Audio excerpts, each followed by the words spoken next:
CM Revanth తో cinema industry భేటీ fix. Telangana ప్రభుత్వానికి Telugu cinema ఇండస్ట్రీకి మధ్య గ్యాప్ వచ్చిందని, అది రోజు రోజుకి పెరుగుతుందని ఒకరంటే, తెలుగు సినిమా ఇండస్ట్రీ హైదరాబాద్ ని వదిలి వెళ్లిపోయే అవకాశాలు ఉన్నాయని మరొకరు అంటున్న పరిస్థితి. ఈ తరహా ప్రచారం రోజు రోజుకి పెరిగిపోతున్న నేపథ్యంలో ఓ ఆసక్తికర పరిణామం తెరపైకి వచ్చింది.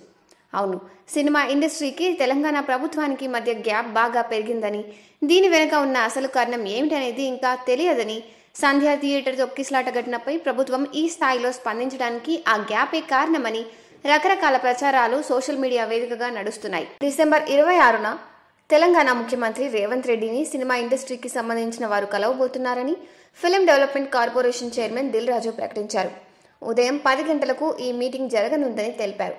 దీనికి సంబంధించిన కన్ఫర్మేషన్ ఈ రోజే వచ్చిందని వెల్లడించారు.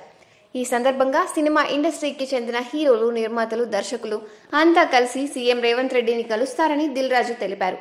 ఫిల్మ్ డెవలప్మెంట్ కార్పొరేషన్ తరపున ఈ మీటింగ్ నిర్వహిస్తున్నట్టు దిల్ రాజు వెల్లడించారు. అయితే ఈ మీటింగ్ పాయింట్ ఎక్కడ అనేది సీఎంఓ నుంచి సమాచారం రావాల్సి ఉందని అంటున్నారు. ఈ మీటింగ్ కి అల్లు అరవింద్ తో పాటు హైదరాబాద్ లో అందుబాటులో ఉన్న సినీ ఇండస్ట్రీకి చెందిన పెద్దలందరినీ తీసుకువెళ్లాల్సిన బాధ్యత, అటు ప్రభుత్వంతో కలిసి మాట్లాడించాల్సిన బాధ్యత ఆయనపై ఉందని ఎఫ్డీసీ చైర్మన్ దిల్ రాజు తెలిపారు.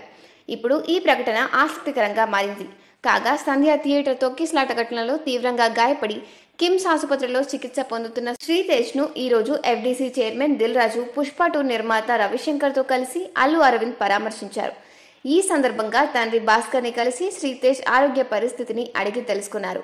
ఈ సందర్భంగా అల్లు అర్జున్ తరపున 1 కోటి, పుష్ప 2 నిర్మాత తరపున 50 లక్షలు, దర్శకుడు సుకుమార్ తరపున 50 లక్షలు ఇవ్వనున్నట్టు వెల్లడించిన అల్లు అరవింద్ దీనికి సంబంధించిన చెక్కులను దిల్ రాజుకు అందజేశారు. ఈ సందర్భంగానే దిల్ రాజు ఈ ప్రకటన చేశారు.